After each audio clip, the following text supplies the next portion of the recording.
A todos y a todas. En el día de la fecha vamos a dar inicio a una actividad organizada por el Instituto de Derecho Colaborativo con la adhesión del Instituto de Empresas de Familia en esta idea de trabajar mancomunadamente y de una manera transversal entre los distintos institutos del Colegio de Abogados.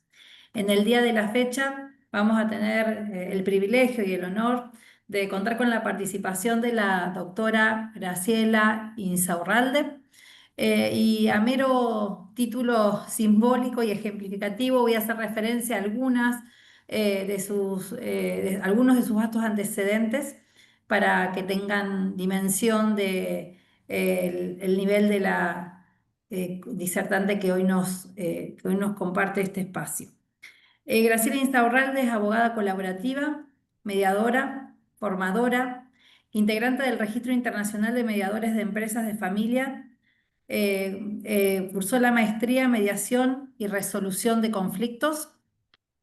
Es doctoranda en mediación y negociación, es cofundadora de la Asociación Argentina y Latinoamericana de Derecho Colaborativo, es investigadora de UBA, del proyecto DSIT, que es vinculado al derecho y a las prácticas colaborativas. Es coautora del Manual de Derecho Colaborativo Plantando Semillas de Colaboración, que es una obra que es editada por eh, Tirant Leblanc, la editorial española, que es una obra reciente del año 2024, entre otros vastos antecedentes.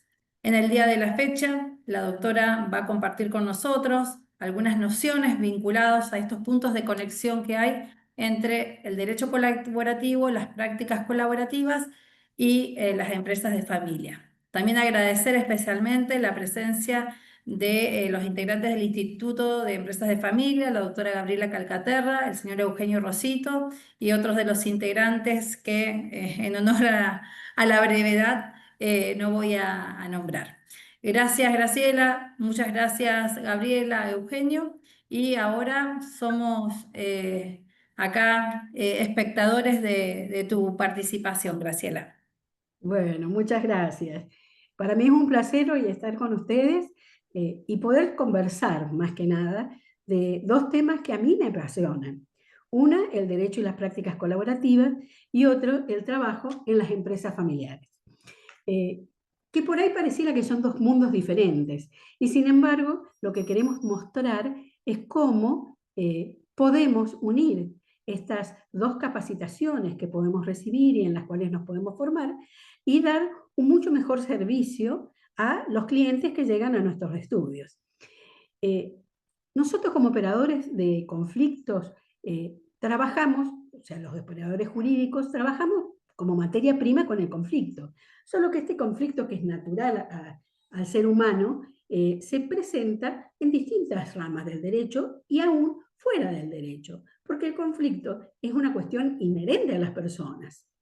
Antes de avanzar, yo voy a compartir algunas filminas solamente a los efectos de poder ilustrar la presentación, pero me gustaría que ustedes vayan participando. Pueden interrumpir las veces que quieran, levantar la mano, abrir su micrófono y hablar. Si alguna cosa no queda clara o si quieren hacer alguna intervención, siéntanse libres de hacerlo. O sea, no es necesario, esto no es una exposición magistral, sino que pretende ser algo que podamos compartir entre todos. Si yo tengo filminas, lamentablemente no veo sus manos, así que ahí le voy a pedir a los otros coadministradores que me avisen y bajamos la presentación y seguimos conversando. Entonces, decíamos cómo el conflicto es lo que en realidad nos va reuniendo a todos los operadores jurídicos. Un conflicto que a veces está manifiesto, que nosotros lo tenemos sobre la mesa y podemos ver cuál es el conflicto, quiénes son las partes, poder hacer, diagramar intervenciones que sean, ya sea desde la mediación del derecho colaborativo, desde la facilitación, poder tratar de intervenir para poder ayudar a esas personas o a esos grupos de personas que están en conflicto a tratar de solucionarlo. Sin embargo, hay veces que el conflicto no está manifiesto, sino que es una cuestión latente, o sea, que se ve que se está produciendo situaciones en las cuales se podría arribar a conflictos importantes. Y en este caso es cuando la actividad preventiva de los operadores del derecho tiene fundamental importancia. Es decir, que nuestra intervención no solamente va a ser frente a un conflicto como tal, ya puesto sobre la mesa, sino también en una actividad preventiva, que en lo personal es lo que más me agrada, tratar de trabajar en los grupos humanos para prevenir los conflictos y no tener que intervenir cuando los conflictos ya están explotados, digamos, de alguna manera. Dentro de todos estos métodos de participación, de resolución de conflictos, lo que en algunos países llaman MARC, en otros métodos RAD, métodos adecuados de resolución de conflictos, el nombre que le queramos dar y que abarca esta gama tan amplia de herramientas que los profesionales podemos adquirir. Y digo profesionales porque no me refiero solamente a los abogados, porque en lo personal yo considero que la gestión del conflicto puede ser llevada adelante no solamente por abogados, sino por profesionales de las distintas disciplinas. De hecho, el derecho colaborativo, una de las cosas que a mí me maravilló cuando me encontré con él como profesional, fue advertir que precisamente tiene la posibilidad de que intervengamos profesionales de distintas áreas. ¿Y esto cuál es la importancia que tiene? La importancia es que vamos a poder asesorar a las personas que están en una situación de conflicto según la expertise que cada profesional tenga. O sea que los vamos a poder convocar a este trabajo. Primero vamos a hacer una mínima aproximación de los principios del derecho colaborativo y de las prácticas colaborativas, como para unificar un vocabulario. Sé que muchos de los que están presentes no tienen contacto con el derecho colaborativo, otros sí, pero por respeto a quienes no los tienen, vamos a hacer alguna pequeña referencia solamente al derecho colaborativo. Y me voy a permitir compartir con ustedes unas pequeñas filminas solamente para apoyarnos al explicar qué es lo que estamos queriendo decir cuando hablamos de derecho colaborativo. A ver, que no puedo ampliarlo.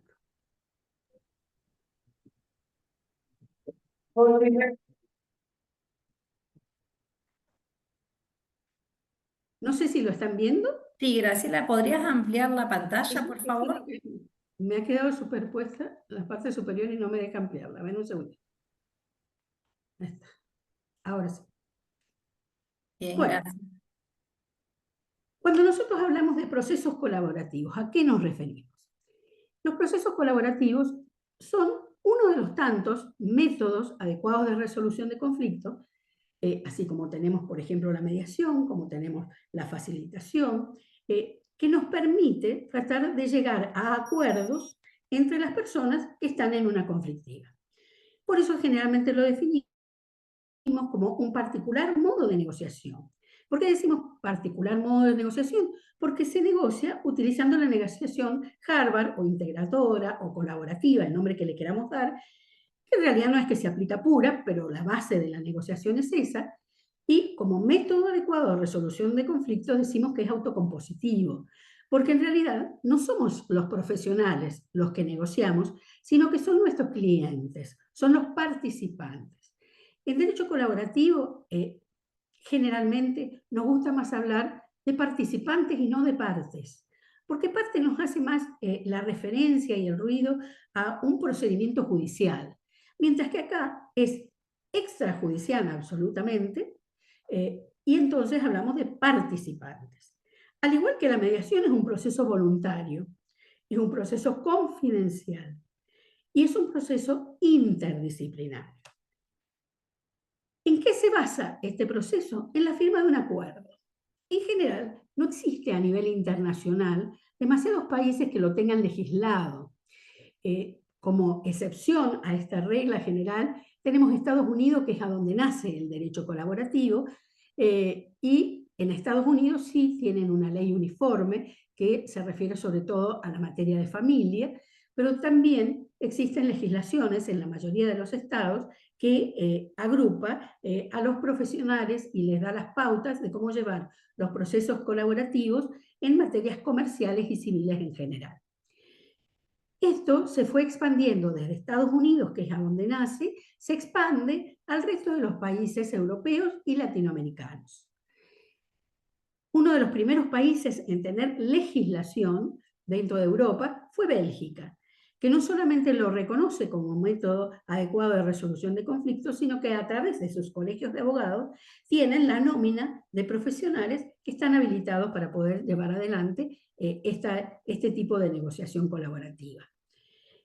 A nivel latinoamericano, la novedad que tuvimos fue el año pasado, en el 24, a principios, en donde México es el primer país que en su ley de métodos adecuados de resolución de conflictos, de MARC, introduce lo que se llama negociación colaborativa e introduce a la persona abogada colaborativa, dando posibilidades y pidiendo que todos los estados regularan el tema de cómo acceder a este carácter de abogado colaborativo y cuáles son los principios básicos que lo van a regir.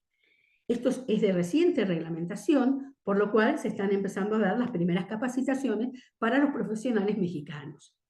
En España también, y creo que este ha sido un logro aún mayor, se ha incluido al derecho colaborativo en la ley española que salió en enero, en donde incluye al derecho colaborativo como una de las herramientas que se puede utilizar con el acceso a la justicia, o sea, como actividad prejudicial. Ya no solo la mediación, ya no solo el arbitraje, ya no solo, o sea, se puede llegar a través de los procesos colaborativos. ¿Por qué digo que es importante? Porque reconoce al proceso colaborativo también dentro de los métodos adecuados de resolución de conflictos. Existen otra serie de proyectos. En Panamá hay un proyecto que ya está muy avanzado para tratar de sacar una legislación. También en Brasil hay proyectos. Y en general se lleva en todos los países a través de distintas organizaciones, asociaciones de profesionales que fijan las normas éticas. La IACP, que es el organismo internacional que nace en Estados Unidos, tiene sede en muchísimos países y tiene más de 5.000 miembros, que nos puede dar una idea de la cantidad de profesionales que están adhiriendo a este tipo de metodologías y que es un poco la que fija las normas internacionales éticas de cómo llevar adelante estos procesos. Decíamos que se basa en la firma de un compromiso entre las partes y sus abogados, que es lo que nosotros llamamos acuerdo de participación, y que, por ejemplo, en la Argentina y en la mayoría de los países es lo que les da la cobertura legal, porque es perfectamente aplicable a una contratación de servicios, un contrato celebrado entre los participantes y los abogados colaborativos, que tiene la particularidad de que el abogado, no las partes, el abogado renuncia a continuar interviniendo si las partes no han logrado un acuerdo. Es decir, no va a ir a juicio, no los asesorará en un juicio si es que no han concluido el acuerdo. Esto por ahí hace un poquito de ruido a algunos profesionales, pero yo les garantizo que da una transparencia que de otra manera no se obtendría, porque el profesional colaborativo que está especialmente capacitado en habilidades blandas, en negociación, en todo lo que es la escucha empática, activa, va a poner todo de sí para trabajar en equipos y tratar de lograr el acuerdo mejor para las partes. Pero ¿por qué decimos el acuerdo mejor para todos? Porque acá no se trata, el abogado deja de ser el abogado litigante que defiende acérrimamente los derechos de su cliente para pasar a ser un abogado que también es consejero, en donde no solamente va a defender los intereses del cliente, sino que va también a tratar de que los intereses de la otra persona que está en conflicto logre también encontrar la mejor solución. Y por eso es que los acuerdos a los que se llega dentro de los procesos colaborativos son realmente acuerdos que perduran en el tiempo, son acuerdos que permiten pensar a futuro e incluso establecer acuerdos parciales, establecer formas en que se volverán a sentar a negociar las partes en caso de que alguna situación no hubiera quedado clara o se cambiaran a lo mejor situaciones que antes no fueran previstas. Es absolutamente extrajudicial, se lleva fuera de la justicia. Por lo tanto, no es que hay un expediente, sino que estamos hablando de una negociación colaborativa. Sí, esto se pone por escrito que el profesional que participa como abogado colaborativo se retira en el caso de que la negociación no se haya acordado. Y ni él ni el resto del estudio en el que pueda participar intervendrá en un proceso judicial. Solamente, o sea, la excepción serían cuando según las materias, sea necesario homologar el acuerdo al cual se ha llegado, como por ejemplo en nuestro país tendríamos todo, y la mayoría de los países, todo lo que se refiere al ámbito de familia y en donde hay menores, o en el ámbito de bienes registrables, es necesario homologarlo judicialmente. En ese caso sí podrá intervenir, pero al solo efecto de la homologación. El retiro nos referimos a que no será abogado litigante. Y una de las características, digamos, fundamental es este trabajo en equipo. Pero el trabajo en equipo no es repartirnos tareas entre todos, sino que es realmente formar un sistema, ser una sola cosa. Somos un grupo formado por los abogados colaborativos, los participantes, sus clientes, y los terceros que puedan ser convocados en caso de ser necesario, para trabajar todos juntos en la búsqueda de una solución al problema. Por lo tanto, yo trabajando como abogada colaborativa, lo que voy a hacer no es buscar la solución de mi cliente, sino que voy a buscar la solución del problema.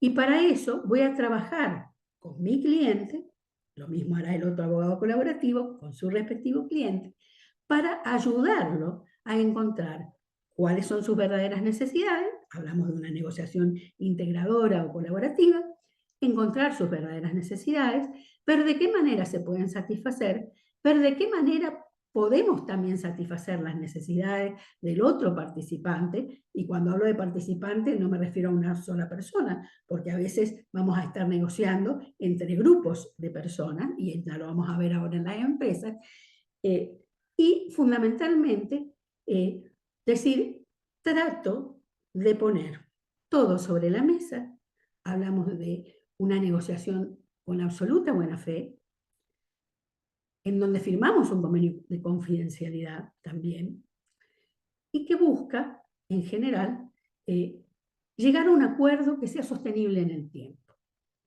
A veces nos pasa que nos resulta un poco difícil encontrar acuerdos que se sostengan en el tiempo cuando son dictados por la justicia.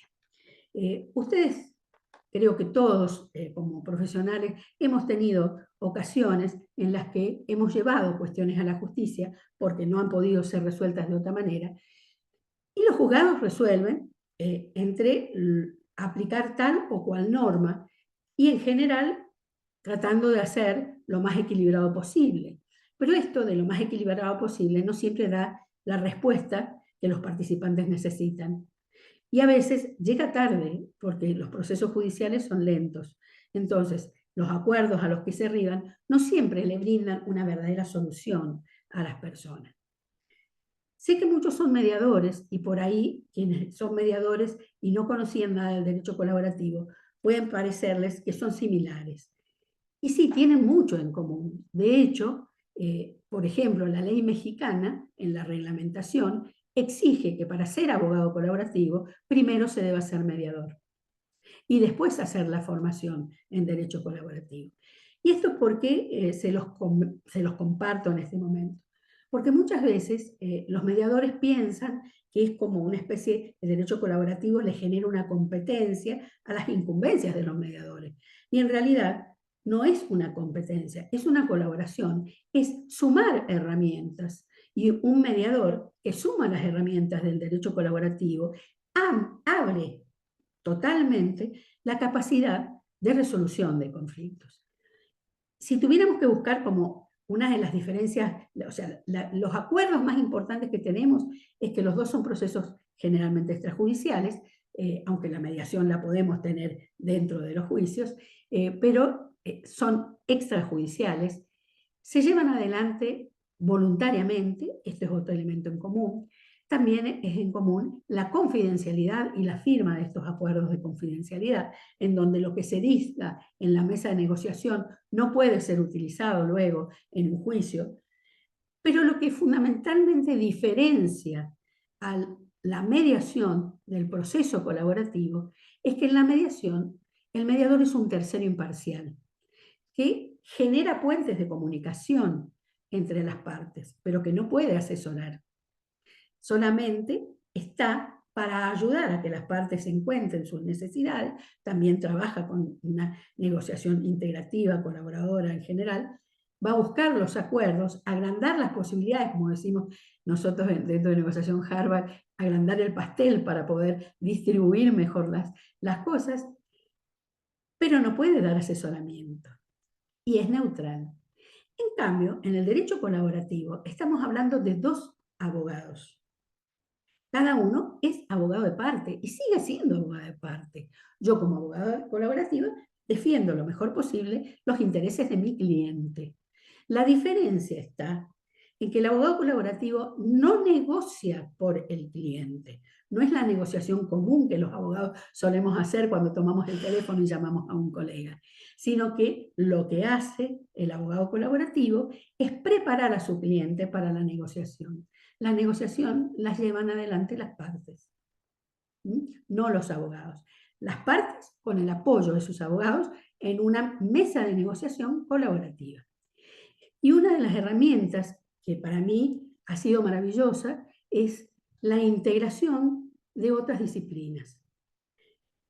Supongamos, si tomamos un tema de familia, es en donde generalmente la gente ubica el derecho colaborativo, porque también nace dentro del derecho de familia, puede ser necesario cuando hay menores buscar el apoyo de un psicólogo infantil, pero no para hacer terapia.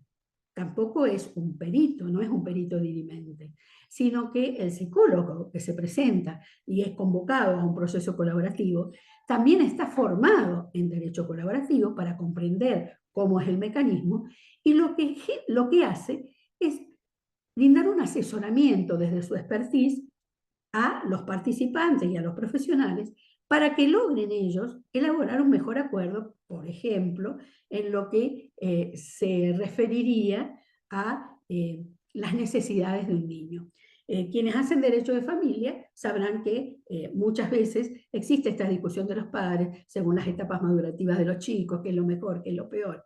Y a veces la intervención de este psicólogo puede abrir posibilidades para una mejor negociación. Otras veces, por ejemplo, tendremos en discusión un tema patrimonial, supongamos dentro de una sucesión, en donde tenemos que tener un asesoramiento, o también en una división de bienes matrimonial también podría ser. Este asesor no dice quién tiene la razón, sino que lo que hace es decirnos a nosotros cuáles opciones tendríamos para que las partes puedan elegir qué es lo que consideran como mejor.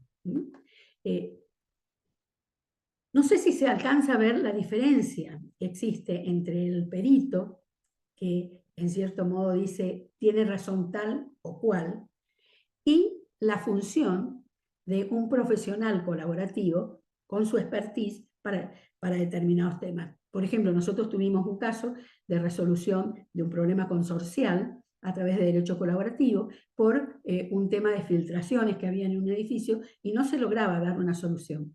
Llevaba varios años una discusión de quienes tenían a cargo los pagos y contratamos el servicio de un ingeniero que hizo el estudio de situación y que determinó no quién era responsable, sino propuso soluciones y las posibilidades para que los participantes pudieran elegir para solucionar ese problema concreto, sin hacer una pericia que dijera es responsable tal departamento o el consorcio en tal lado, sino brindó soluciones para que las partes encontraran posibilidades de un arreglo.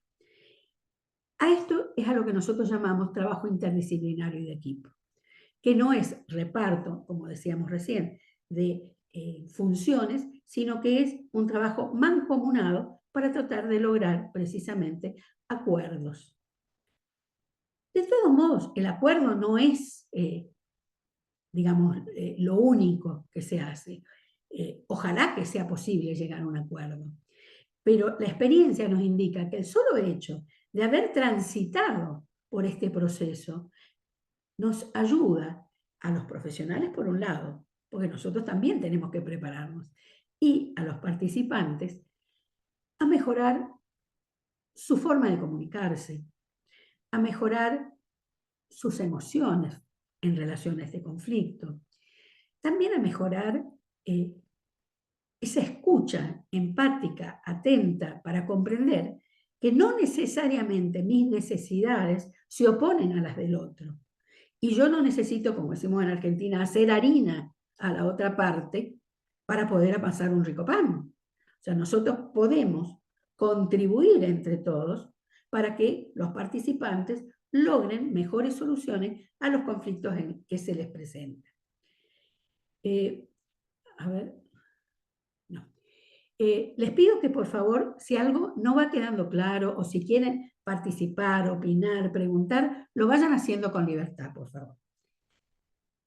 En resumen, proceso colaborativo es un método de resolución de conflictos que comparte cosas con la mediación, que son principios básicos, pero en donde los abogados siguen siendo abogados de parte. No son terceros neutrales. Asesoran, hacen propuestas, contribuyen en la lluvia de ideas para buscar negociaciones. Y en donde se pueden hacer acuerdos parciales para poder ir cerrando etapas y se puede llegar a acuerdos finales o no, cerrar el procedimiento sin que haya habido la posibilidad de este acuerdo. El profesional se retira si el acuerdo no está, todo esto se plasma en un contrato y se tienen distintas etapas que están pautadas por normas internacionales para llevar adelante este tipo de procedimientos. Pero no solamente existe el proceso colaborativo, también está lo que nosotros llamamos, desde CIALDC, desde la Asociación Latinoamericana de Profesionales Colaborativos, nosotros llamamos prácticas colaborativas. Porque no siempre en los lugares a donde nosotros residimos existen varios abogados colaborativos con los cuales yo pueda establecer una mesa de negociación con todas las de la ley. No siempre tenemos profesionales de distintas expertise también capacitados. A veces nos hace falta recurrir a otro tipo de profesionales. O, por ejemplo, lo que es necesario no es resolver un conflicto, sino prevenirlo, trabajarlo en la prevención.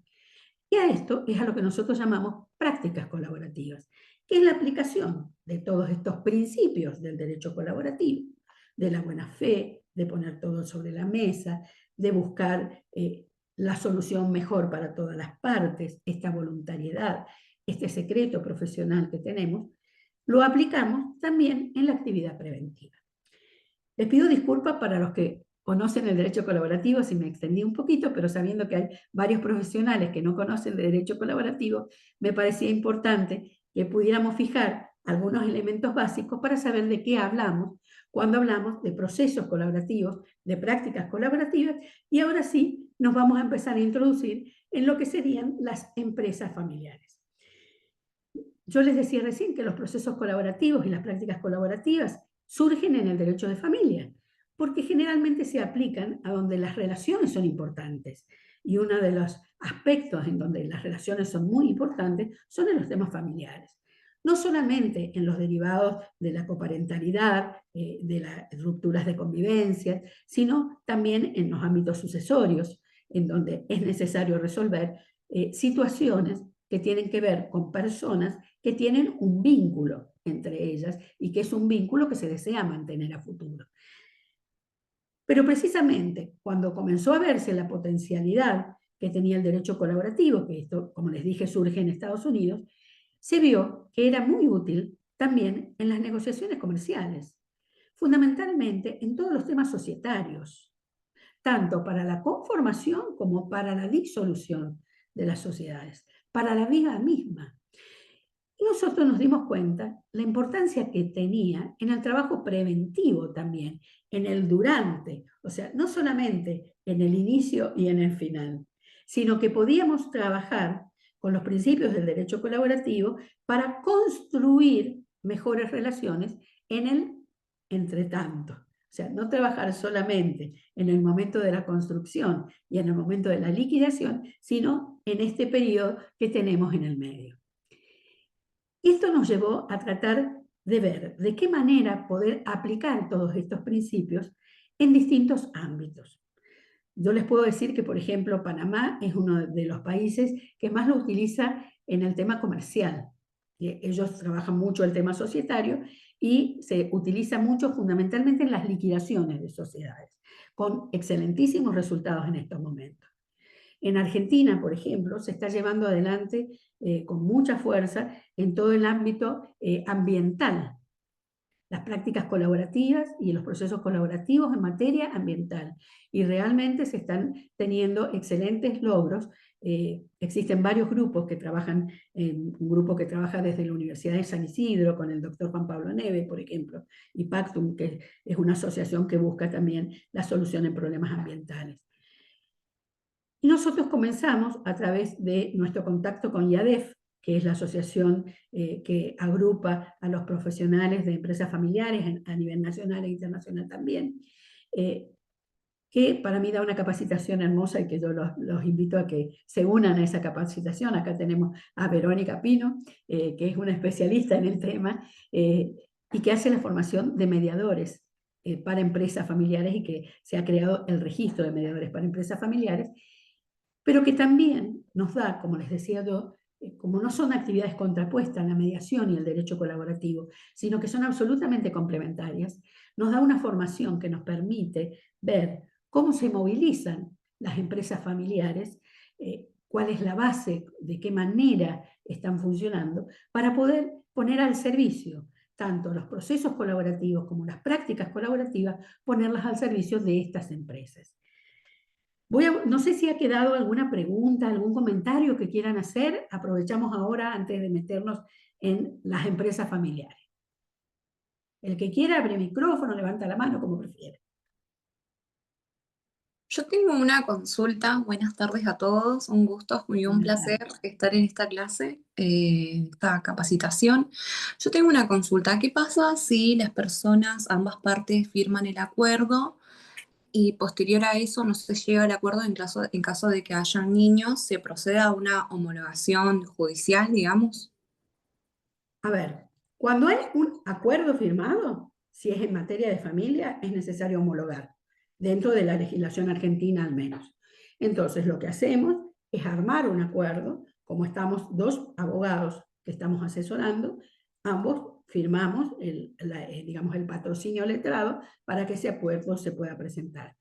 Nosotros, en lo personal, yo formo parte de otra entidad que trabaja en la provincia de Mendoza, que se llama Abogadas Colaborativas, y que hacemos procesos en materia de familia, de empresas familiares, y en todo lo que es planificación familiar y sucesoria trabajamos.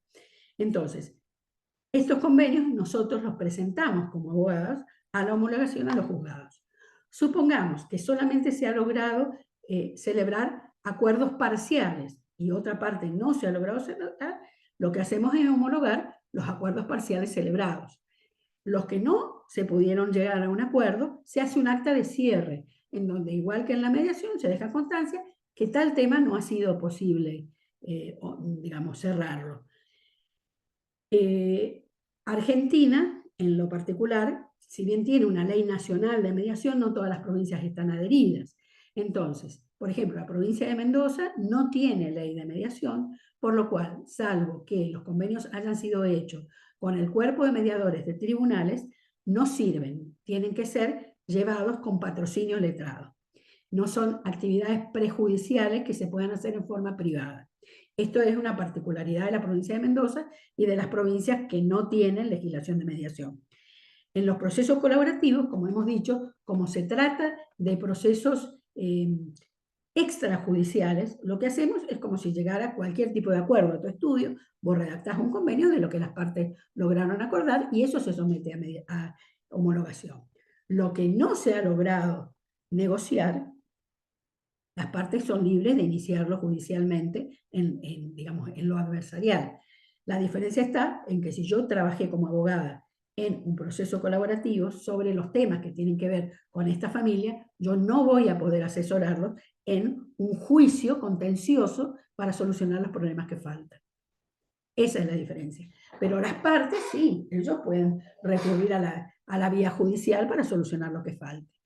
Lo que nosotros ponemos en los convenios, en general, no solamente los familiares, sino en general, ponemos una clausulita en el acuerdo en donde dejamos constancia que las partes se comprometen en caso de que surjan desacuerdos a lo largo del tiempo o que sea necesario hacer ajustes, a recurrir nuevamente a esta herramienta del proceso colaborativo, sentarse a hablar antes de iniciar un proceso judicial. Entonces, más allá de que la legislación provincial les permita o no recurrir a la justicia con o sin acta de mediación o de acuerdo, acá en Argentina nosotros no tenemos ley de derecho colaborativo, por lo tanto, lo único que existen son leyes de mediación. En la provincia de Mendoza ahora hay conciliación civil, pero no es que existe una legislación unificada a nivel nacional. Pero sí se puede poner como una cláusula de naturaleza contractual entre las partes. Y ahora vamos a ver cómo esto se utiliza dentro de las empresas familiares, que es una particularidad que hemos encontrado para trabajar en la parte preventiva con las empresas familiares. No sé si te ha quedado alguna duda. No, me quedó clarísimo, la verdad que muy, muy claro. Muchísimas gracias. ¿Alguien más quiere hacer una pregunta antes que pasemos a...? Sí, abrí el micrófono nomás, Romy. Sí, muy buenas tardes. Mi consulta es la siguiente: ¿cómo es la relación entre los abogados colaborativos de cada uno de los participantes? Dado que si son ellos los que llevan adelante la negociación y uno los prepara previamente para la negociación, si existe la posibilidad de comunicación entre los abogados para coordinar alguna forma de trabajar. Bueno, a ver, voy a tratar de ser breve porque esto, digamos, la formación de un abogado colaborativo lleva 40 horas de formación. Entonces, bueno, estamos tratando de resumirlo apretadito como para que dar un pantallazo y se comprenda de qué estamos hablando. El proceso colaborativo se lleva en distintas etapas. Primero viene un cliente, me consulta, cuando yo veo que existe la posibilidad de negociar, o sea que existe voluntad de tratar de encontrar soluciones, porque también no cualquier cliente es apto para llevar un proceso colaborativo.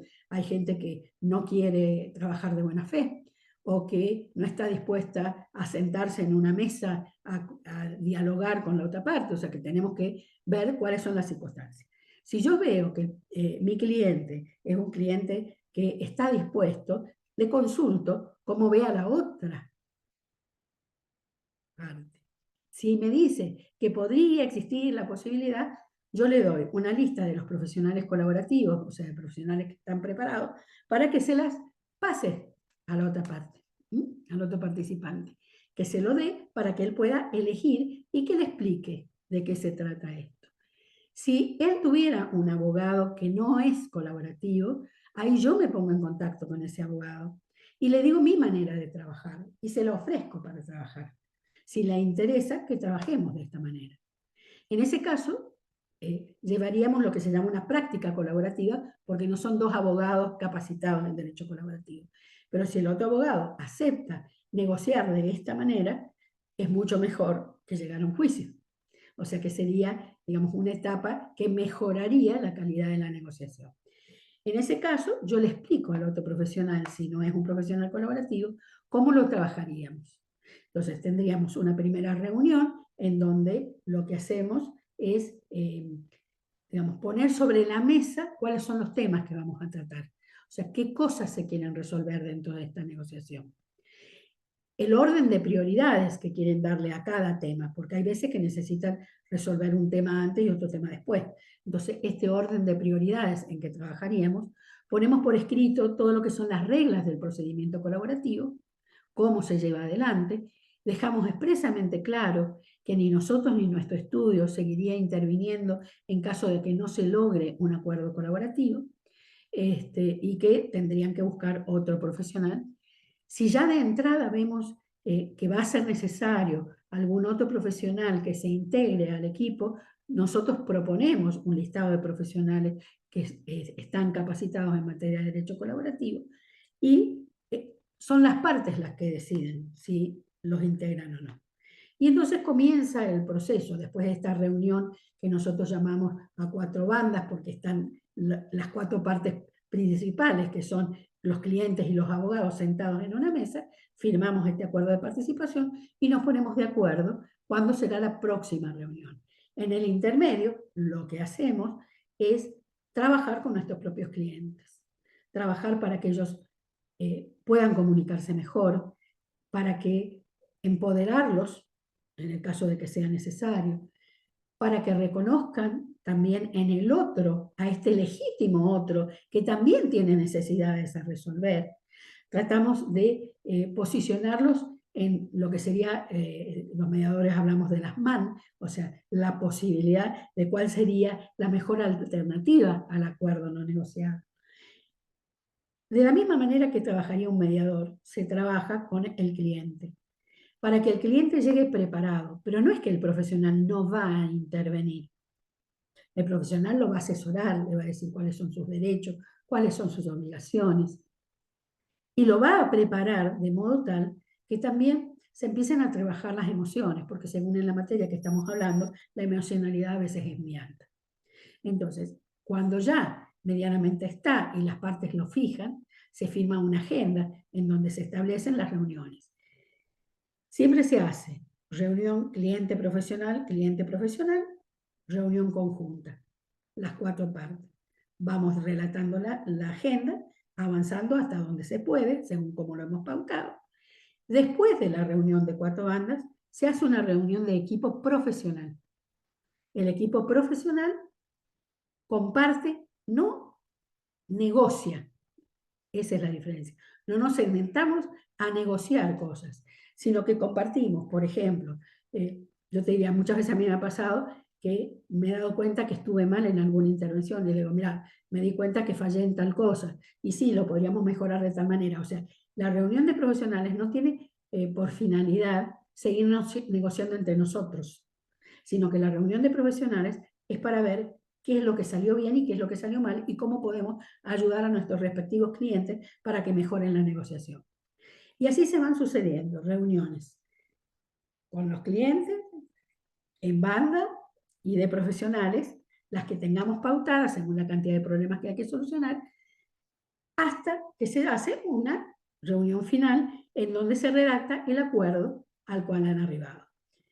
La opción que a nosotros nos ha dado muy buen resultado es hacer convenios parciales. O sea, cuando vamos cerrando etapas, redactamos el convenio parcial. Las partes lo firman como acuerdo parcial dentro de un proceso colaborativo. Y lo dejamos para homologación, si es el caso, o lo metemos a homologación. Porque eso también a las partes les va dando seguridades. Pero esto es un proceso que es el baile de la negociación, decimos nosotros. Nos retiramos, conversamos, aplacamos emociones, buscamos nuevas salidas, volvemos a sentarnos. La cantidad de veces que haga falta. Y todo se hace a través de un acuerdo de participación primero y de finalización.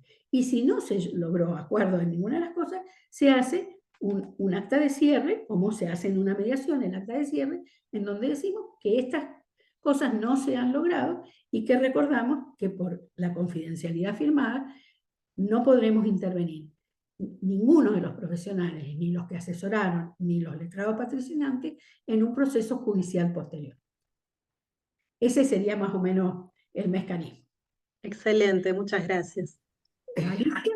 Doctora, ¿cómo le va? ¿Qué tal, Alicia? ¿Cómo estás? Muy bien. A ver, yo quería saber, sabe que yo me dedico al derecho de la salud y tengo muchas ganas de llevar a los abogados litigantes del derecho de la salud al terreno del derecho colaborativo. Entonces, quería saber si por casualidad ustedes tienen, o a nivel nacional o a nivel internacional, algún tipo de estadísticas de resultados que se hayan, digamos, elaborado o en México o en España, como para poder contar con algunos datos. A ver, yo te voy a explicar qué es lo que tenemos en estos momentos en el derecho colaborativo. Eh, en estos momentos yo estoy cursando, justamente compartiendo cursado con Verónica Pino, Sí, estoy haciendo un doctorado en negociación y mediación. Y el tema específico que yo estoy tomando es el derecho colaborativo referido a la Argentina. ¿Cuál es el problema que nos encontramos en general? El derecho colaborativo es de una aparición más reciente. Reciente lleva muchos años, pero sí, sí, como lo que sé. uno de los procesos, el de los últimos que han nacido, que tiene poca legislación. Al Sí, lo existir sé. poca legislación, tampoco existen obras completas que traten el problema. Es más, el manual de derecho colaborativo que generamos 3 argentinos y 3 mexicanos surge con esa intención de poder generar un espacio de aprendizaje y de compartir experiencias redactados en castellano, porque Sí, incluso sí. el problema que teníamos es que la mayoría de los textos están en inglés y no Mm, todos tienen acceso, no todos somos bilingües. Entonces se empezó a realizar de esa manera, a tratar de recopilar un poco lo que había. En el trabajo de investigación del doctorado yo me encontré con que es muy poco lo que hay escrito, más que algunos trabajos científicos en materia de derecho colaborativo. Y a nivel estadístico, ni siquiera en mm, Estados Unidos, las mm. pocas estadísticas como tales que hay son estadísticas que tienen más de 15 años. Ajá, O sea que tampoco son bien, de referencia que nos sirvan de mucho. claro, Pero claro. ¿qué hablaban? Por ejemplo, en materia de familia, nos hablaban de acuerdos cerrados aproximadamente en un 70%. Ah, muy bien. O sea que era un porcentaje elevado. También se empezó a sacar la siguiente cuenta. Por ahí decíamos, los acuerdos no están cerrados, pero tampoco se iniciaban juicios. Ahí está. Entonces, cuando vos haces seguimiento, por ejemplo, a las causas que estuvieron llevando adelante, y que te encontrás que esas partes no llegaron a un juicio contencioso, sino que presentaron después homologaciones de acuerdo, yo te diría que tendrían que considerarse dentro de los casos positivos, Exactamente, porque las partes exactamente. lograron realizar este proceso Claro, de construcción de diálogo, de construcción de escucha, para no tener que derivar a la justicia la resolución de su conflicto. exactamente. En España, yo encontré una estadística, pero que es de una asociación. Ajá. Los profesionales, la asociación Euskadi, hizo un trabajo, Sí, Euskadi, sí, sí, la conozco. que es Sí, una de las primeras asociaciones sí, españolas, que fue precursora, y la mayoría de los profesionales colaborativos de Argentina no han sí. formado con ellos originariamente. Ellos hicieron un trabajo estadístico que tiene ya varios años, creo que es del 2015, por ahí, Ajá, pero lo hicieron dentro del cuerpo de asociados de sí, ellos, claro. o sea que tampoco es a valor referencia general. Bien. Yo, en lo personal, no he encontrado trabajos estadísticos serios a nivel general. Lo que te puedo decir es compartirte la experiencia nuestra, que también es una Ah, experiencia chiquita, no porque es como importa, Euskadi se refiere a un grupo de gente en un lugar determinado. no importa. Nosotros estamos teniendo, sí, cerca del 65-70% de resoluciones de conflictos, y sí estamos teniendo muy buenos resultados en el trabajo preventivo, en las prácticas colaborativas. Es los Claro. mejores resultados estamos teniendo, y es lo que ahora les voy a compartir respecto a las empresas familiares. Bueno, Porque muchísimas gracias. Perdón la interrupción. no, no es interrupción. Les pido disculpas porque nos estamos extendiendo en el tiempo y quisiera alcanzar a darles un poquito más. Bueno, Bueno, gracias. eh, volviendo a las filminas, a ver si logro compartirla de vuelta.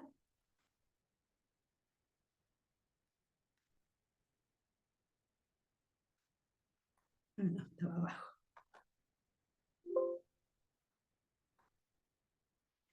Discúlpenme, ya lo vuelvo a compartir.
¿Ahí está viendo?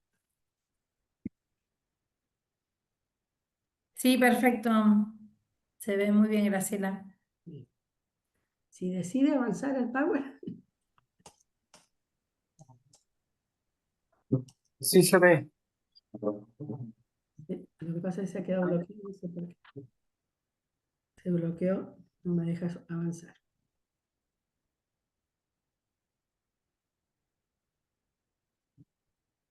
Si quieres enviarlo por WhatsApp, te lo puedo compartir yo, si tenés algún problema. Sí, no sé por qué no avanzaba. Vuelvo a intentar si no te lo mando. Bien, sí, sí.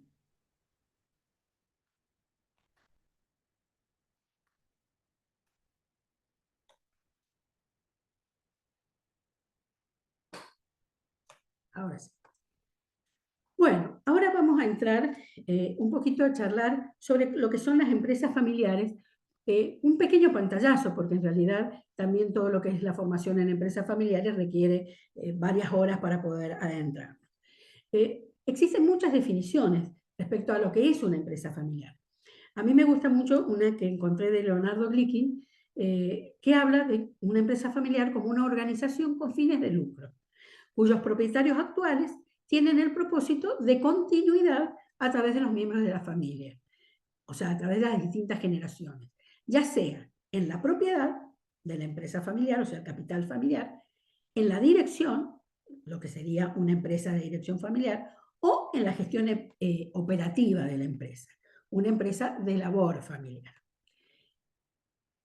Hury y Davis consideraron a las empresas familiares como un sistema dentro del cual existen tres subsistemas al mismo tiempo.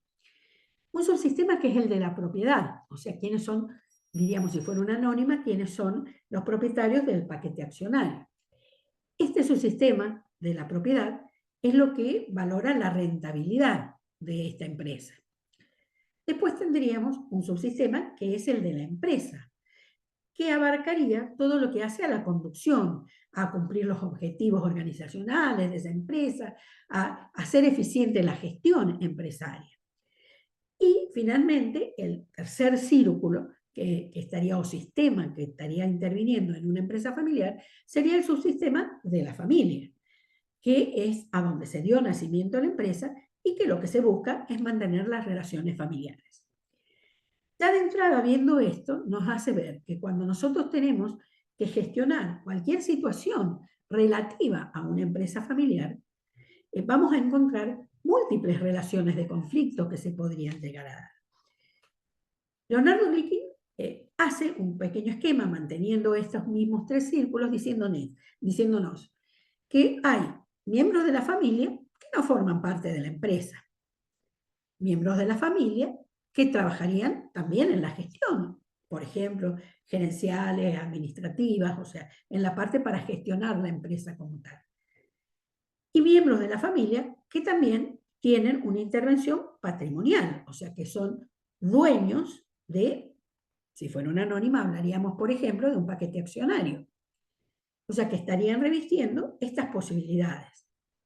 Dentro de la gestión también tendríamos esto que dijimos. Podrían existir empleados, por ejemplo, que no tienen vinculación con la familia ni con el patrimonio. Empleados que son miembros de la familia. Y dentro del patrimonio se podrían dar las mismas situaciones.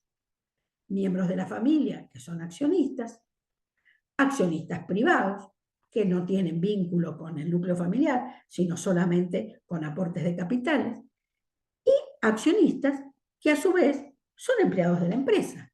O sea, que sin ser miembros de la familia, estarían vinculados con estos otros dos esquemas. Solamente viendo así este primer mapa de lo que es una empresa familiar, nos podemos dar cuenta la cantidad de conflictos que se pueden llegar a presentar en el manejo cotidiano de una empresa familiar.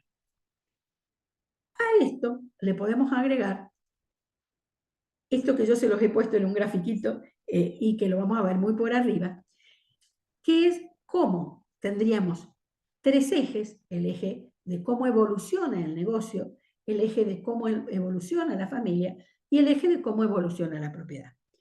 Esta evolución no es igual en todas las empresas, ni es coincidente un crecimiento con los otros. Por lo cual también el saber en qué etapa evolutiva está el negocio, en qué etapa evolutiva está la familia y en qué etapa evolutiva está la propiedad, nos permite a nosotros ir haciendo este mapeo de cuál es la situación. Esto hace que la mayoría de los autores lleguen a la conclusión de que el 75% de las empresas familiares transitan la primera generación. Un 16% llega a transitar la segunda generación. Fíjense la disminución que se produce. Solamente un 8% llegaría a la tercera y solo un 1% a la cuarta generación. Y esto es precisamente por la multiplicidad de conflictos que se van generando dentro de las distintas empresas familiares. Cuando nosotros tenemos digamos, necesidad de resolver, discúlpenme si voy un poquito más rápido en esto, pero no nos va a dar el tiempo para ver todo, sino cuando tenemos que resolver, somos convocados como profesionales especializados en la gestión de conflictos y llegamos a una empresa familiar, lo primero que vamos a tener que hacer es hacer el mapeo de esta empresa familiar.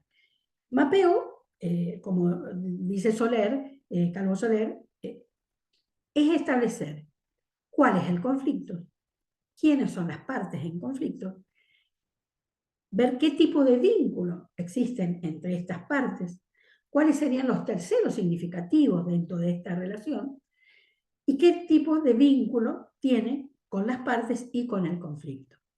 En una empresa familiar dijimos que teníamos varios ejes. Lo primero que tenemos que hacer es analizar o tratar de llegar a la conclusión de en cuál de los ejes se encuentra el conflicto, cuál es el verdadero conflicto. Muchas veces nos consultan porque tienen un problema en el manejo empresario y cuando nosotros empezamos a ahondar un poquito en la consulta, nos encontramos que el problema no está tanto en el gerenciamiento o en las relaciones de empresa, sino que hay un grave conflicto en las relaciones familiares que se trasladan al eje de la empresa. Y entonces, disculpen, pero estoy bastante difónica hoy. Primero establecer el verdadero conflicto, o sea, ¿a dónde está? ¿Él o los? Porque puede ser que haya más de un conflicto. ¿En qué etapa está este conflicto? Si está en una etapa latente, si ya está expresado de manifiesto. Establecer el orden de prioridades en que tenemos que tratarlo, porque no siempre va a tener que ver con lo que nosotros como operadores nos parezca, sino que las partes también tienen que decidir de qué manera vamos a intervenir. Dentro del eje de la familia, vamos a analizar qué tipo de familias son. Cuando se hacen las capacitaciones en materia de empresas familiares, siempre se habla de distintos tipos de familias. Las familias, la típica familia unita, en donde todo lo deciden entre todos, y esto por ahí ralentiza un poco lo que tiene que ver con las ejecuciones a nivel empresario. Familias independientes, en donde cada miembro toma decisiones en forma independiente y a veces genera algunos chisporroteos o falta de comunicación entre ellos. También la etapa evolutiva de la familia, porque no es lo mismo la familia que recién se inicia, en donde tenemos un socio fundador de la empresa, que comienza a lo mejor con su compañera, con su esposo, a generar esta empresa, después llegan los hijos crecen, algunos se incorporan a la empresa, otros no, la familia comienza a ampliarse, empiezan a ingresar terceras personas, si se integran o no se integran a la empresa. Entonces, estas etapas evolutivas que se van produciendo en la familia son cuestiones que también deben ser consideradas.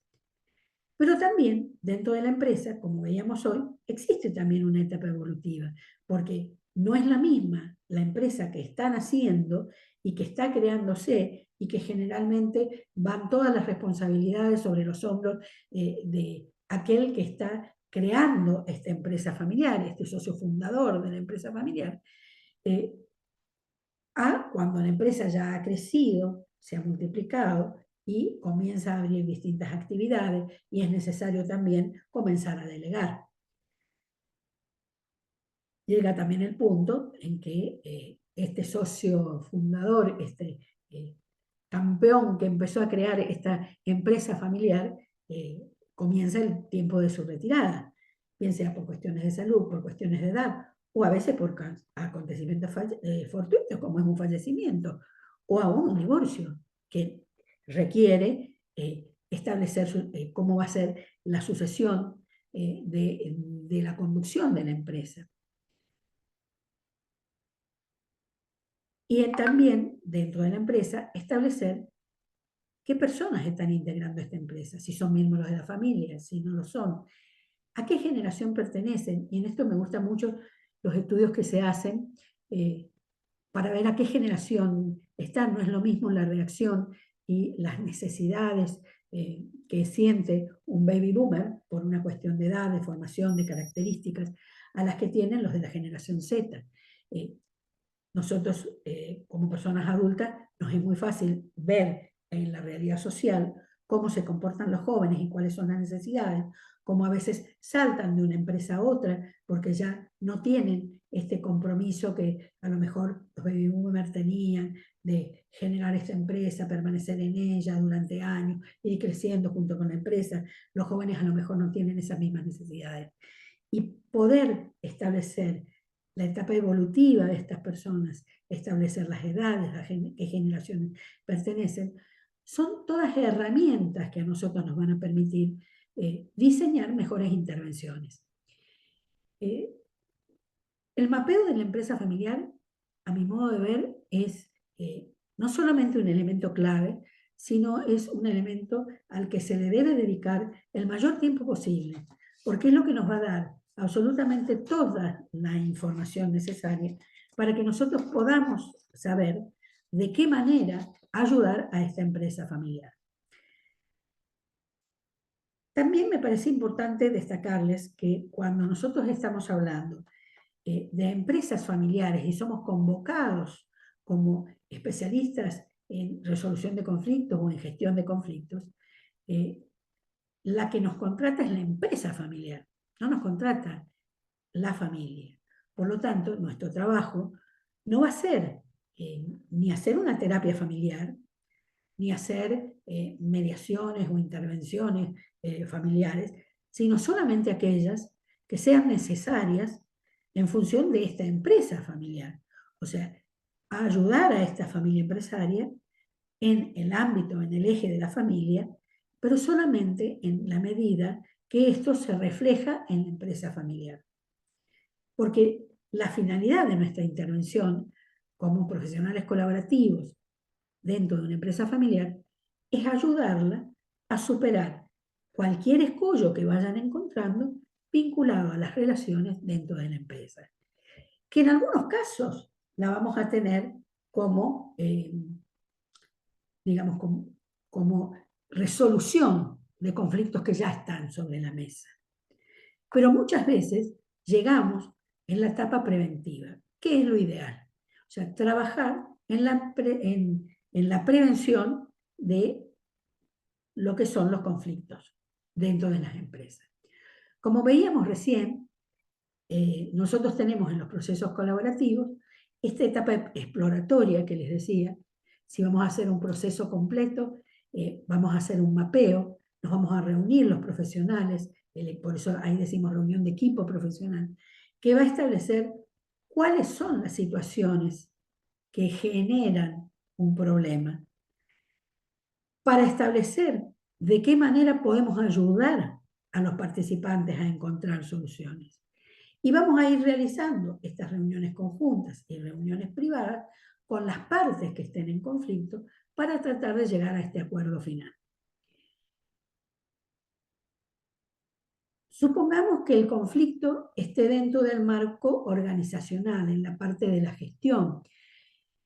Es muy común en las empresas familiares, o sea, esto se ve realmente cotidianamente, que algunos cargos gerenciales son ocupados simplemente por ser miembros de la familia, pero no por estar realmente capacitados. Entonces, acá es a donde nosotros comenzamos a tener un arduo trabajo para ayudar a que se encuentre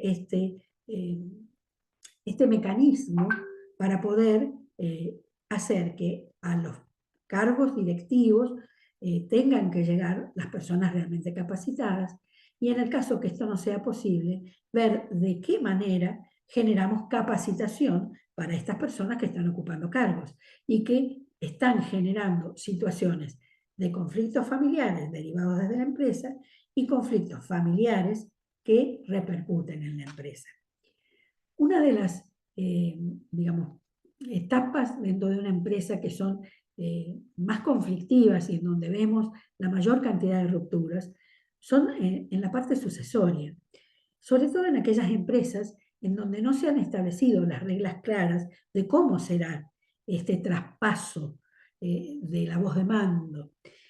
A veces el socio fundador, el empresario, sigue sintiendo que todavía tiene capacidad para llevar adelante y le cuesta dar un paso al costado, mientras que las generaciones nuevas vienen empujando porque quieren posicionarse ya también en los cargos para los cuales creen estar capacitados.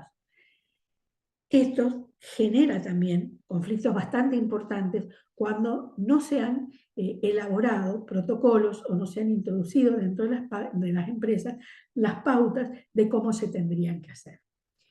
Pero no solamente, yo les decía, intervenimos los profesionales colaborativos en los procesos para solucionar un conflicto determinado que nos piden que gestionemos, sino que una de las partes más importantes que tenemos para realizar son las prácticas colaborativas, que algunos también les llaman prácticas mediadoras.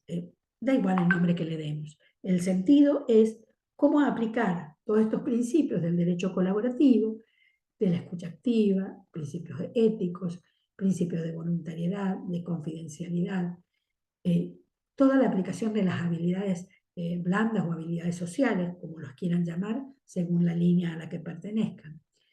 Y estas habilidades nosotros las podemos volcar en propuestas que realicemos a las empresas para tratar de lograr, por una parte, mejorar los sistemas de comunicación de la familia empresaria. Porque si dentro de la familia empresaria no existe una buena comunicación, realmente se dificulta después la gestión de la empresa.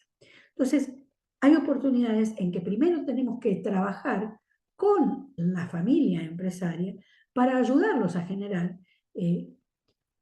protocolos, como le queramos llamar, ayudarlos a mejorar la comunicación entre ellos, la consideración, la escucha, la manera en que van a intervenir tanto en sus relaciones familiares como en cómo se van a incorporar en las relaciones empresarias. En muchas empresas existen lo que se llaman consejos de familia, sobre todo cuando ya están interviniendo, por ejemplo, las sociedades de primos, o sea, cuando ya no está solamente los socios fundadores, sino que ya se ha empleado a los hijos de estos socios fundadores, dicen, van incorporando estas terceras personas. Cuando son muchas las personas que están interviniendo, según la dimensión que tenga esta empresa familiar, es necesario generar estos consejos de familia, en donde cada grupo familiar designa a sus representantes para este gran consejo de familia que pueda, digamos, escuchar la postura de los distintos miembros de la rama familiar relativos a la empresa. También nuestra actividad tiene mucha importancia para la confección de los protocolos familiares y para el diseño de lo que serían los sistemas de abordaje de conflicto futuro. ¿A qué me refiero con esto? Es sumamente conveniente para las empresas familiares contar con protocolos. Estos protocolos son como este marco que le indica a la empresa cómo se van a mover cada una de las partes. Se establece generalmente también ahí cómo va a ser el proceso de sucesión, cómo es la vinculación de la empresa como tal y de la familia dentro de esa empresa. Y acá es a donde realmente la posibilidad del trabajo interdisciplinario que tienen las prácticas colaborativas es fundamental, porque trabajar con un coach ejecutivo, un coach ontológico, un coach ejecutivo según la necesidad, y con un CFC, o sea, los que son asesores de empresas familiares especialmente capacitados, en forma conjunta con los operadores de conflictos, da los mejores resultados para la elaboración de esos protocolos. Elaborar un protocolo cuando existe un conflicto dentro de su sistema de familia realmente es muy difícil. Se puede ir llevando paralelo, pero es fundamental trabajar primero el conflicto dentro de la familia para poder después ayudar a elaborar este protocolo familiar. Y también la posibilidad de tener un diseño de abordaje de conflictos en donde los miembros de la familia empresaria, los miembros de esta empresa familiar, se pongan de acuerdo que en caso de surgir conflictos, que siempre los hay, no van a recurrir a la justicia, sino que primero recurrirán a estos procesos colaborativos de mediación, de proceso colaborativo, de facilitación, que les permita llegar a un acuerdo previo. O sea, se comprometen todos en pasar por esta etapa como prejudicial antes de llegar a una etapa judicial que tienda a resolver el conflicto que tienen. Otro trabajo que hacemos desde las prácticas colaborativas es todo lo que es la capacitación a los integrantes de la empresa familiar, como les decía recién. Capacitación que parte de las herramientas de comunicación, de la negociación, poder ayudarlos a negociar, poder ayudarlos, disculpe, ayudarlos a negociar, ayudarlos a tomar decisiones. En el caso, que estén en lugares gerenciales, por ejemplo, miembros de la familia, que nosotros notemos que les hace falta una capacitación diferente, bueno, ayudar a que esta familia empresaria pueda generar estos espacios de escucha, estos espacios de formación, para tratar de ir mejorando el aspecto de la gestión.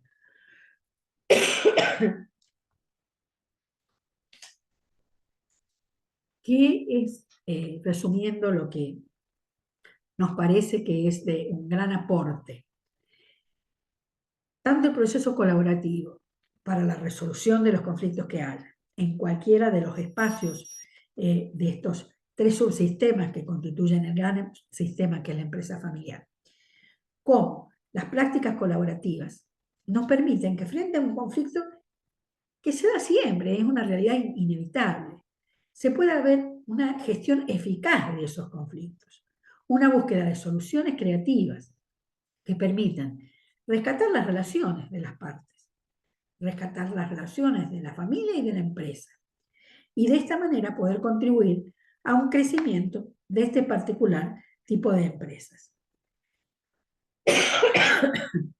Les pido disculpas si he ido un poco rápido en esta última parte, pero veo que nos hemos pasado del tiempo que habíamos hablado en un principio y no quiero cansarnos a nadie.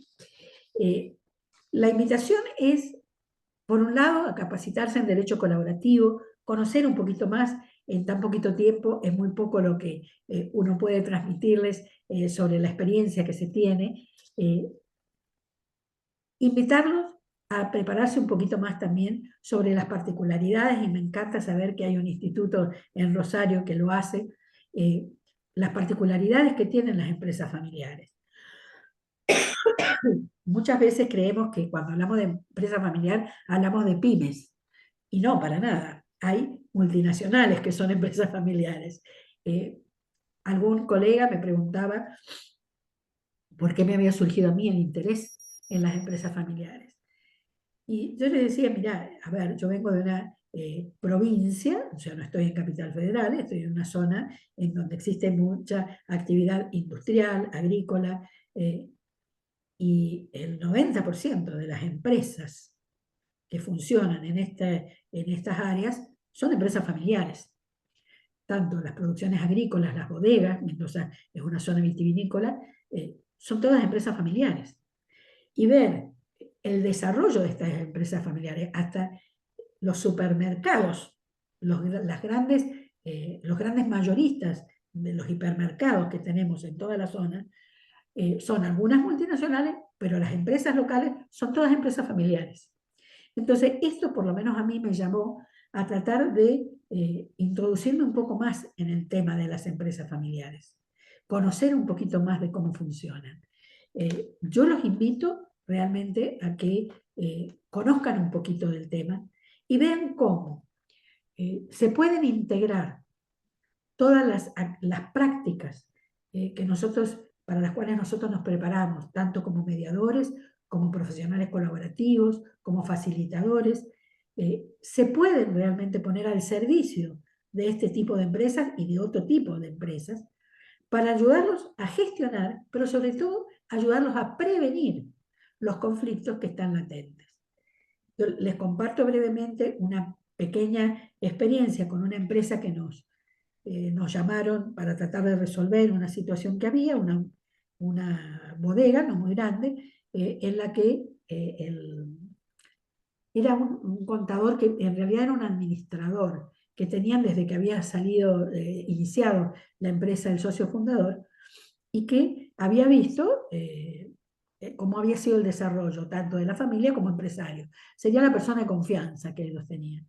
Y esta persona de confianza veía cómo habían graves conflictos que se estaban volcando a la empresa y que incluso estaban amenazando con un quiebre empresario si no se trataban a tiempo todas estas relaciones. Entonces, bueno, cuando nos contactaron, el socio fundador consideraba que era una cuestión inútil, que eso había que hablarlo en la familia y así se solucionaría. Pero lo cierto era que no lograban solucionarlo. Entonces, bueno, comenzamos a trabajar con cada uno de los miembros de la familia, en reuniones personales con ellos, ver qué es lo que sentía cada uno de ellos, qué posiciones ocupaban dentro de la empresa, qué posición dentro de la familia, tratar de vislumbrar qué tipo de familia eran, las edades de estos miembros, las relaciones que se producían entre ellos.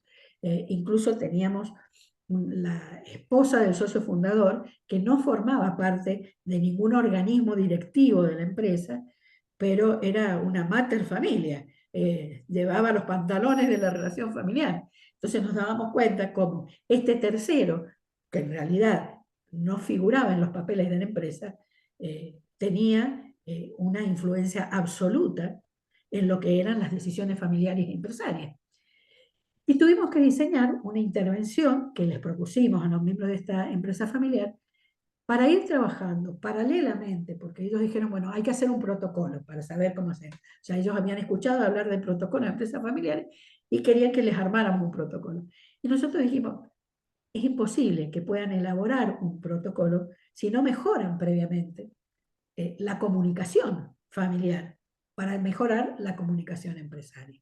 Entonces se fueron abordando distintas temáticas, hicimos, digamos, como una agenda en donde fuimos trabajando la parte de la gestión, por un lado, tratando de mejorar la comunicación en los sistemas de gestión que ellos tenían, porque se daba paralelamente problemas en el hacia adentro de la conducción empresaria y en el hacia afuera con algunos proveedores, y trabajamos el problema de las relaciones familiares.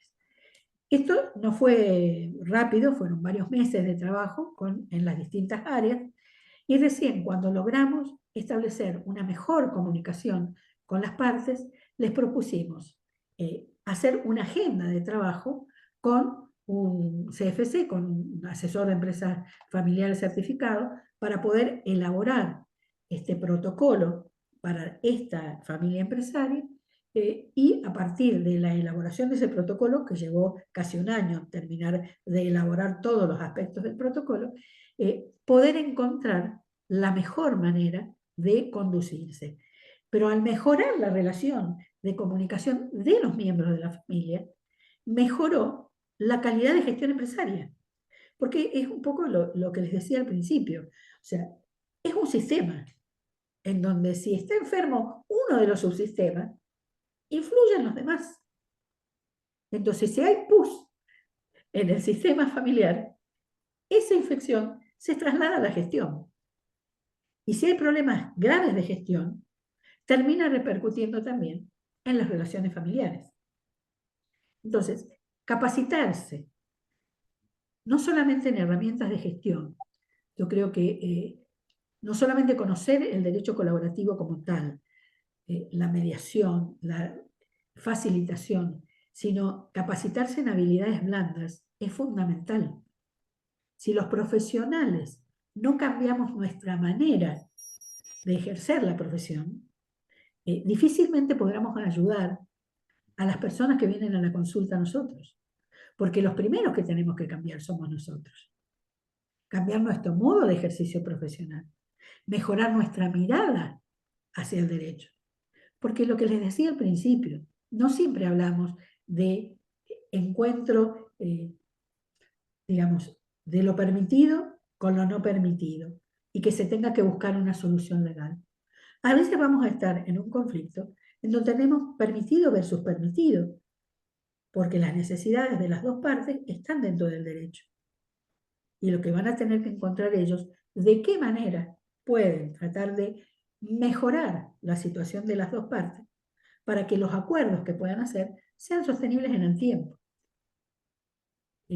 Incluso hay un antecedente que a mí no lo tengo acá en este momento, pero se los puedo conseguir. Hay un antecedente en Salta que se dio, creo que hace 2 años ya, en donde un juez, en donde había una familia empresaria que había llevado a litigio un montón de puntos que tenían que ver con el gerenciamiento de la empresa, se dio cuenta que los conflictos iban por otro lado. Entonces, en su sentencia, que dictó 2 o 3 párrafos, pero les ordenó recurrir a el cuerpo de consultores de IADEF, que es la Asociación de Empresas Familiares, para que con intervención de ellos elaboraran un protocolo que les permitiera salir de estas situaciones conflictuales. O sea, me pareció una genialidad porque realmente a veces no es determinar cuál es la ley aplicable, sino rescatar las relaciones familiares. Y en una empresa familiar debemos rescatar las relaciones.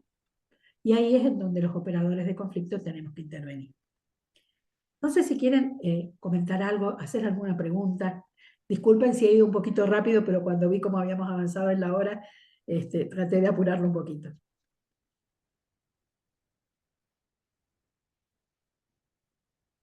Realmente, en lo personal, creo que este tema nos interpela a pensar digamos, este nicho desde el punto de vista laboral, que es un nicho de trabajo muy importante, poco explorado.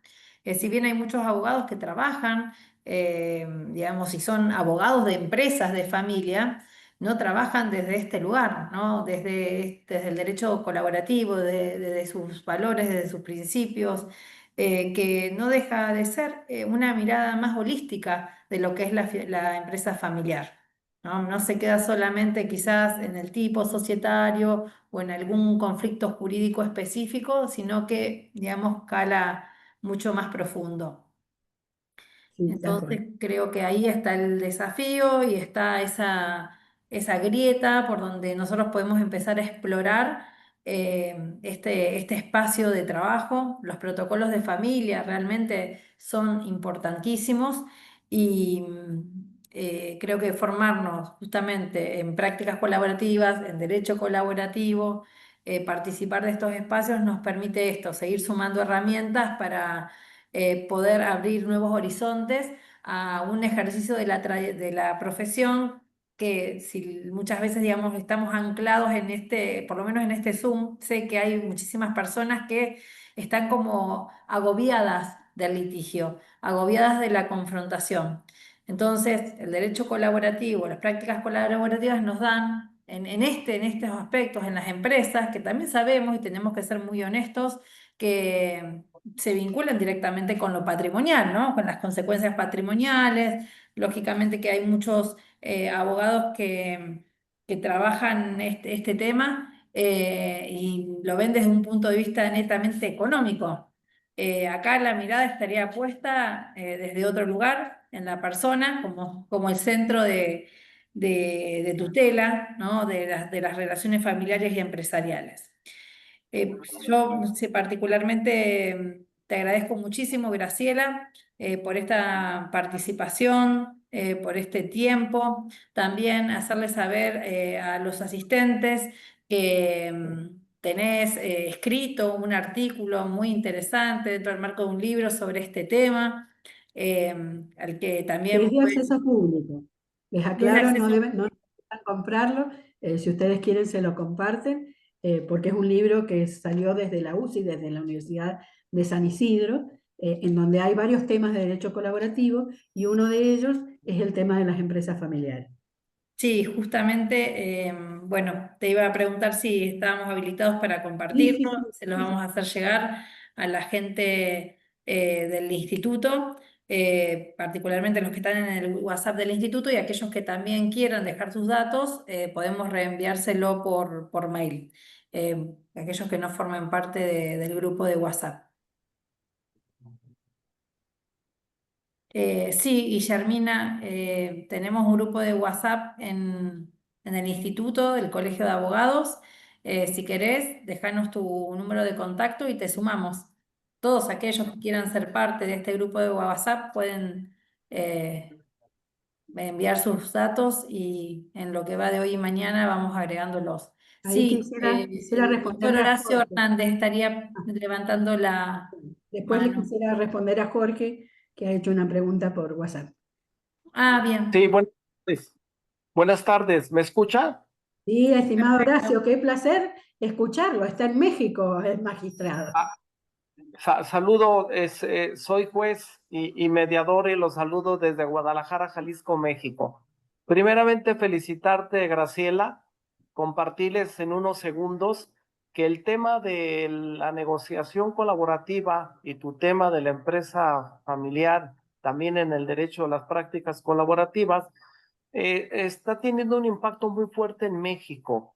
Nosotros estamos apostando por esta cultura. Lo que más les ha de llamar la atención es que gracias al apoyo de Graciela, me he metido yo a esta cultura como juzgador. Actualmente yo soy juez de primera instancia que manejo materia civil, mercantil y familiar. Denominamos juzgadores mixtos porque manejamos 3 materias en mi tribunal. ¿Cuál ha sido mi experiencia? Verdaderamente ha sido algo extraordinario transitar de este cambio de paradigma del juzgador al que ustedes toda la vida estaban acostumbrados, ¿sí?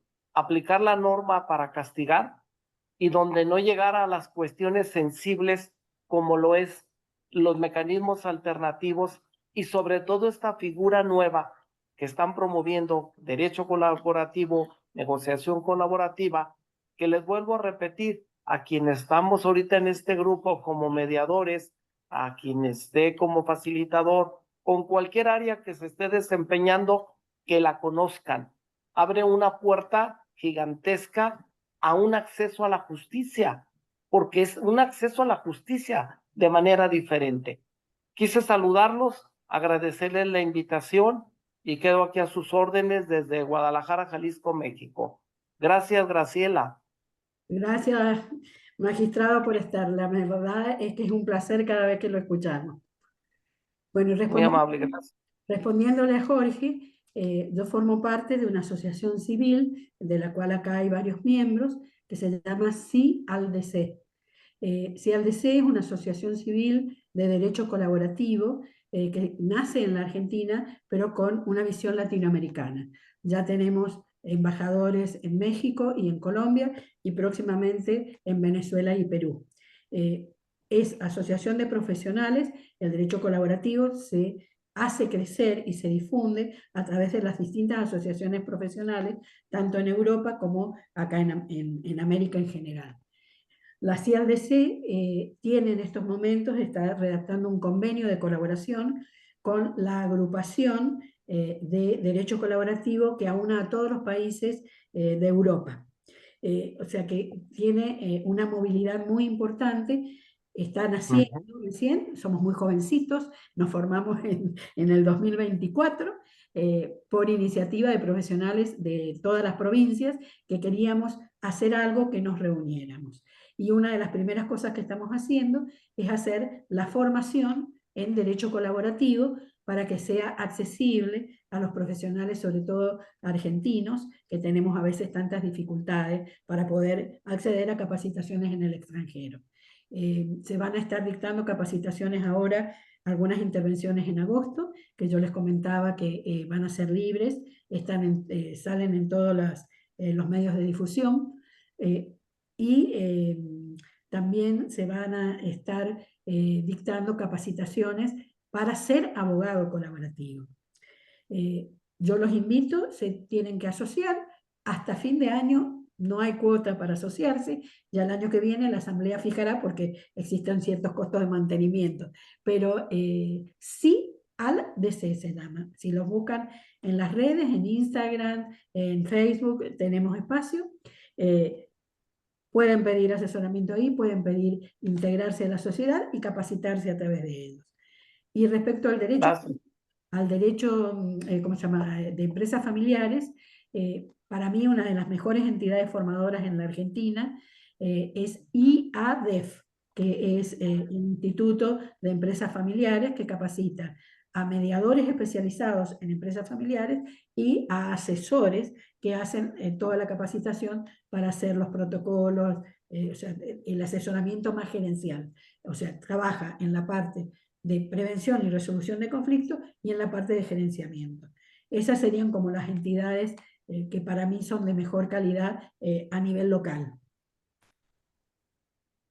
Perfecto. Graciela, nosotros a través del chat del Instituto de Derecho Colaborativo, siempre a disposición para difundir todas las actividades de la Asociación Argentina y Latinoamericana de Derecho Colaborativo. Ya lo hemos hecho en su momento con cada una de las actividades y a disposición para seguir haciéndolo, porque son estos espacios de formación los que nos nutren para poder hacer que, como siempre decimos, que esta semilla del derecho colaborativo, digamos, siga germinando fuertemente en el territorio de la República Argentina. Sí, realmente creo que lo más importante es esta actitud que tenemos los profesionales colaborativos, que es una actitud solidaria, de cooperación con todas las iniciativas que hay, no solamente en el país, sino en distintos puntos de Latinoamérica.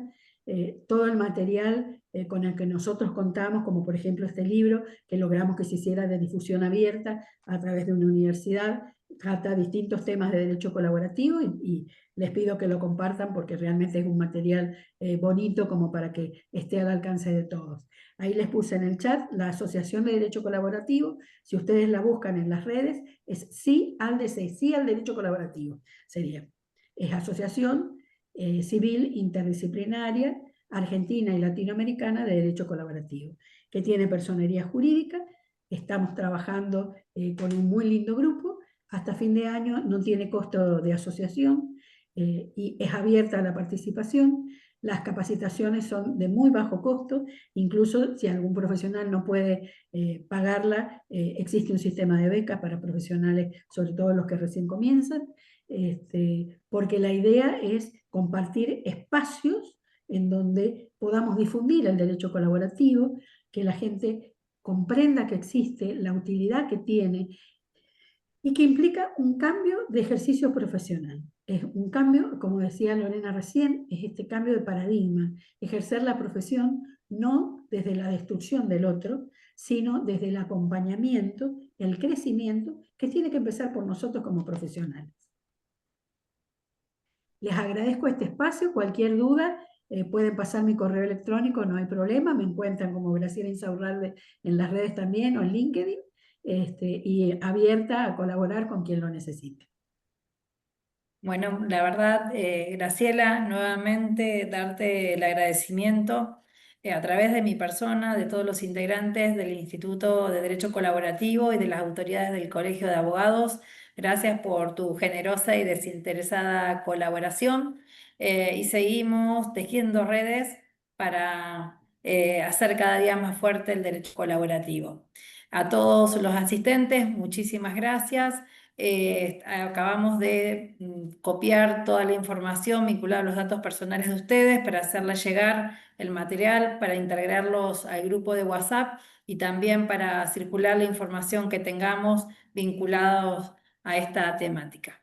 Gracias a todos por la asistencia, gracias a todos por permanecer y nos estamos viendo en las próximas actividades que estemos generando desde los distintos lugares. También los convocamos a ustedes, ¿no? A contactarnos para que difundamos las actividades que cada uno de ustedes en sus espacios académicos, en sus espacios institucionales puedan hacernos llegar para que desde Rosario también, para los que son de afuera, nos podamos sumar activamente.